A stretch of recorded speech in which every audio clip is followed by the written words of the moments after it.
사랑하는 300만 인천 시민 여러분, 안녕하십니까? 미추홀구 주안 1, 2, 3, 4, 7, 8동을 지역구로 두고 있는 김대중 의원입니다. 먼저 본 의원에게 5분 발언의 기회를 주신 정혜근 의장님과 선배 동료 의원님들께 감사의 말씀을 드리겠습니다. 아울러 유종복 시장님을 비롯한 시 집행부 관계 공직자 여러분께도 감사의 말씀을 드립니다.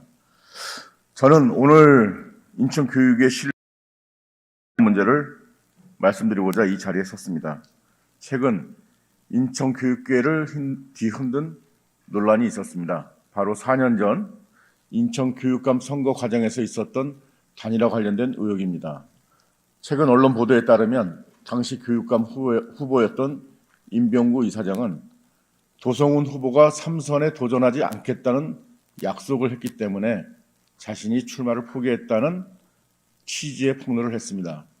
이에 대해 도성훈 교육감님은 너나 성찰하라는 반응을 보이며 공방이 이어지고 있습니다. 이 장면은 많은 인천 시민들에게 매우 낯설고 불편한 장면입니다. 왜냐하면 이 논쟁은 단순한 말싸움이 아니라 교육감 선거의 정당성과 관련된 문제이기 때문입니다.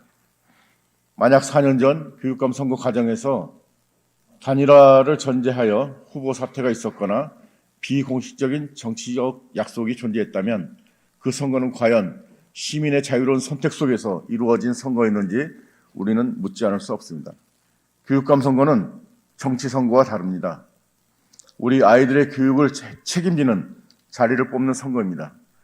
그런데 만약 그 과정이 진영 논리나 갈라치기, 정치 단일화 담합 속에서 이루어졌다면 그 자체로 우리 인천 교육의 신뢰를 흔드는 매우 심각한 문제가 될 것입니다.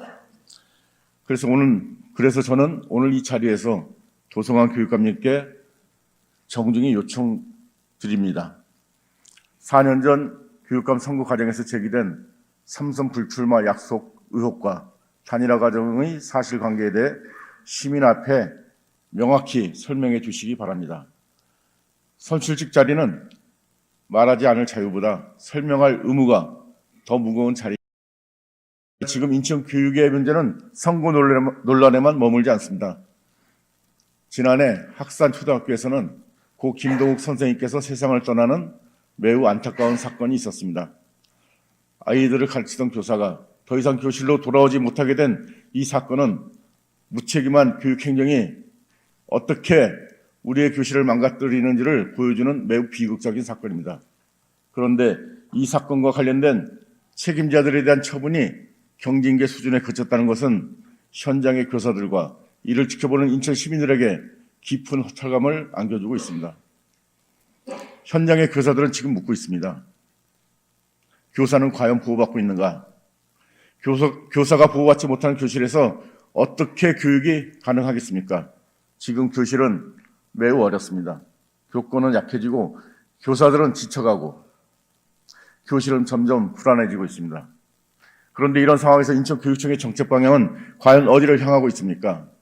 2026년 인천교육청 예산서를 보면 세계 시민교육, 국제이해교육, 학생자치교육, 평화교육, 역사평화교육 등 시민교육 정책군에 약 30억 원 규모의 예산이 편성되어 있습니다. 명칭은 다양하지만 이 정책들은 관제교육, 이념 편향 논쟁이 있었던 민주시민교육 정책과 연속선상에 있는 사업들이 아니냐는 의혹이 짙습니다. 저는 분명히 말씀드립니다. 시민교육 자체를 부정하는 것이 아니라 지금 우리 사회는 극심한 진영 대립과 이념 갈등, 정치적 분열로 몸살을 앓고 있습니다. 이런 상황에서 공교육이 특정 가치나 특정 관점을 전달하는 방식으로 운영된다면 그것은 올바른 교육이 아닌 관제 교육이 될 위험이 있습니다. 그리고 그 결과는 교실의 정치화라는 매우 위험한 상황으로 이어질 수 있습니다. 교실은 정치의 공간이 아닙니다. 교실은 아이들이 다양한 생각을 배우고 스스로 판단하는 힘을 기르는 공간이어야 합니다.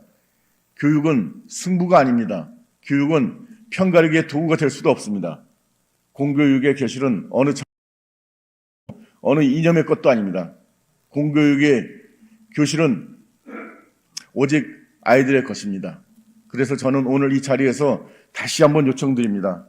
4년 전 교육감 선거 과정에서 제기된 의혹에 대해 시민 앞에 설명이 이루어지기를 바랍니다. 그리고 인성교육의 정책 방향이 교실의 현실과 교육의 본질을 중심으로 다시 점검되기를 기대합니다. 이상 발언을 마치겠습니다. 끝까지 경청해 주셔서 감사합니다.